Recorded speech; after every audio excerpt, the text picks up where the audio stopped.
We're going to cover all the key concepts behind conditioning for football, and we're going to start right now.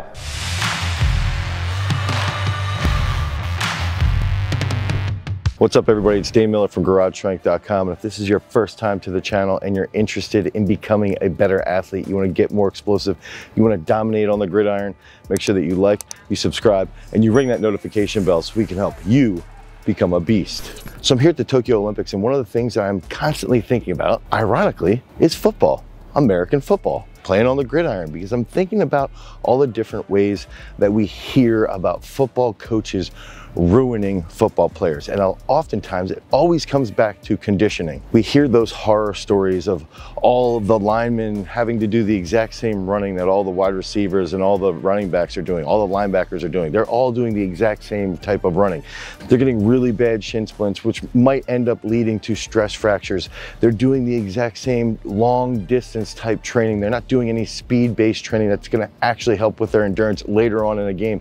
They're doing all the same stupid conditioning methods that are archaic. They're not letting their athletes get access to water. They're making them do Oklahomas around the field constantly. And when they're using all these old school concepts, they're also lacking any type of periodization. So now they're just beating up their athletes for the sake of beating them up. They're enjoying the fact that these kids are puking into their helmets late in August. They're enjoying the fact that they're just really gassed, and they're running gassers as coaches to make themselves feel better because they themselves had to run gassers. So because they had to run gassers, now the next generation has to run gassers. And it's this constant, never-ending cycle of poor methods of conditioning. But what can we learn from that? What can we do as strength and conditioning coaches, and what can we do as football coaches to actually improve this overall conditioning for each specific position? That first key step as strength and conditioning coaches and as football coaches is to understand each specific position. So if we look at somebody who is playing offense, and maybe they're playing the offensive line, right? They're going to be doing 50 to 70 plays in one game. And those 50 to 70 plays that they're going to be doing in one game is going to be over the span of 2 to 3 hours. So that's a really key concept. And each play is going to be anywhere between 7 and 12 yards for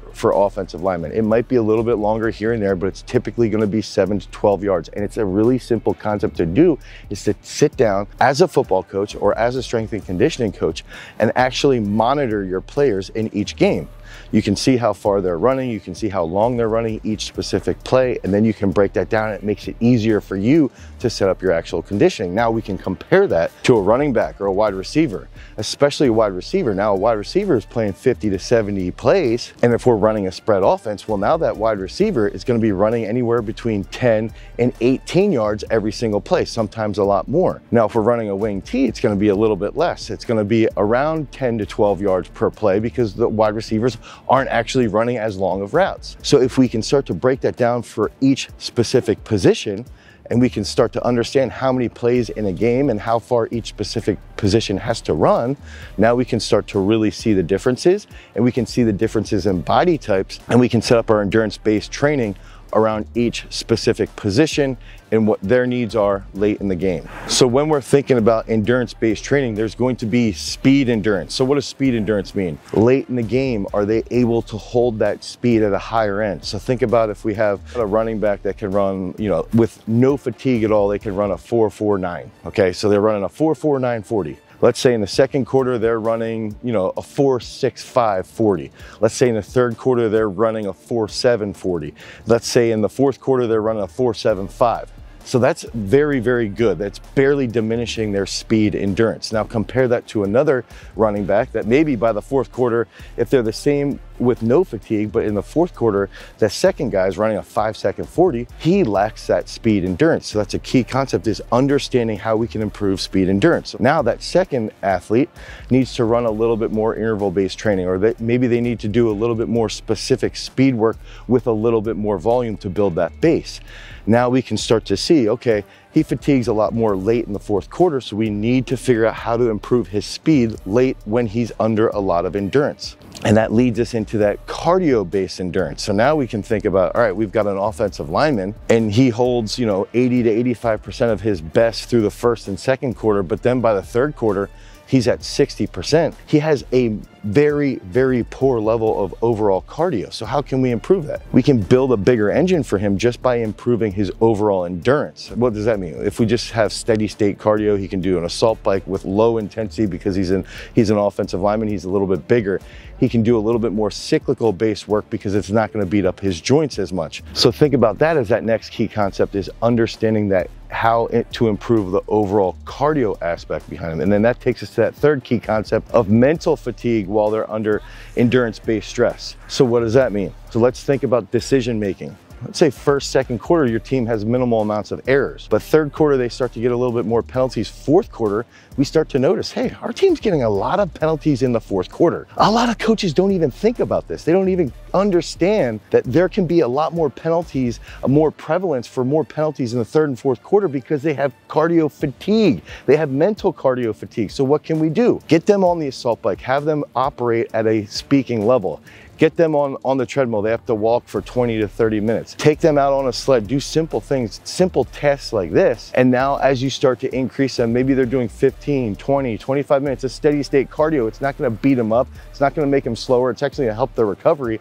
But now you can start to quiz them. You can start to challenge them. You can start to call different plays and have them answer questions about specific plays so that when it's late in the game, it's in the fourth quarter, they have greater mental acuity, and that's going to lead to less problems with their decision making and less mistakes, and it's going to improve their overall performance. And we can utilize this when we analyze our conditioning for football effectively.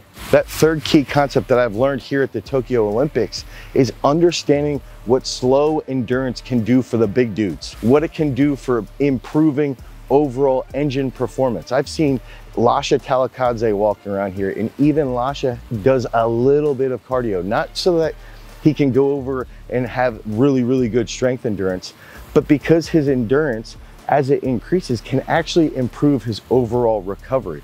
So if we have an offensive lineman or a defensive lineman and they just get on the assault bike or they get on a treadmill nice and easy, they're walking backwards, they're walking forward, they're not doing anything crazy. They get on just a typical bike. They're operating 15, 20, 25 minutes. And while we're doing that, we're challenging them mentally. We can utilize that slow endurance to improve their recovery. If their endurance is a little bit higher and that engine's a little bit bigger, they're actually gonna recover better from your strength training work. They're gonna recover better from their plyometric work. They're gonna actually learn how to adapt a little bit quicker, and we're not beating them up. We're not making them do gassers. We're not making them run suicides.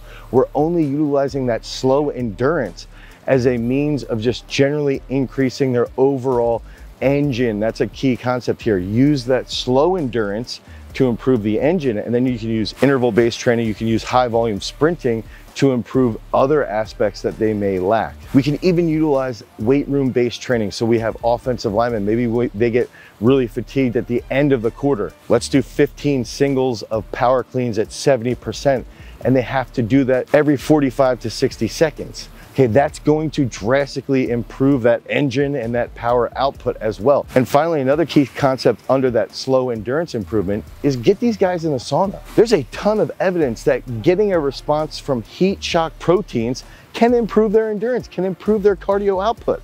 So tell these guys, get in the sauna 3 to 4 times a week for 20 to 30 minutes at 160 to 170 degrees Fahrenheit, and you're gonna see an improvement in their recovery. You're gonna see an improvement in their overall endurance, and it's not even gonna beat them up. So get a little bit more creative with your concepts behind endurance. And then finally, we're gonna get into that fourth key concept behind conditioning for football. And that's periodizing their actual endurance out on the football field and in the weight room, and periodizing and teaching and educating these high school guys on their overall nutrition. So what does that mean? We can pick specific times of the season to focus on endurance. We can pick specific times of the season to focus on the really improving their resistance-based training, improving their maximal lifts in the squats or in the single leg squats or in cleans or in snatches. And then we also have to understand that we have strength and speed and we have endurance-based training here, and they can work together as long as we bring in the nutritional concepts. If we educate everybody on how nutrition can impact their overall performance, what they're eating impacts what they're doing, and then even at halftime and during your actual practice, teaching them what to eat and how to replenish their glycogen after an hour of training, after an hour of work, so that we can improve their overall, again, mental acuity. That's a key concept here. If conditioning is approached properly, they're gonna make greater decisions. They're gonna be less prone to mistakes. They're gonna have greater power output later in the game. They're gonna have greater speed later in the game. And that's the whole goal here when we're talking about conditioning for football, is understanding that if we have an athlete that's fully recovered at 100%, and we have this athlete fully recovered at 100%, the goal is that in the fourth quarter, the athlete that's operating at the higher percentage is going to win. So if this guy's operating at 90% and this guy's operating at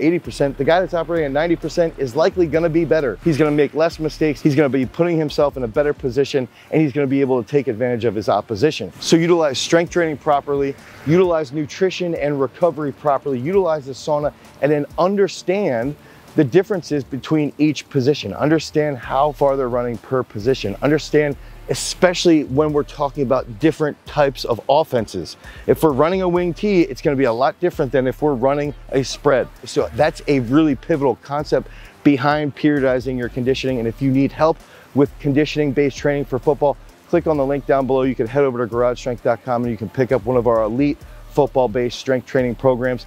If you want more content around conditioning or around football-based training, click on this card right here, direct from the Tokyo Olympics here in Japan. Peace.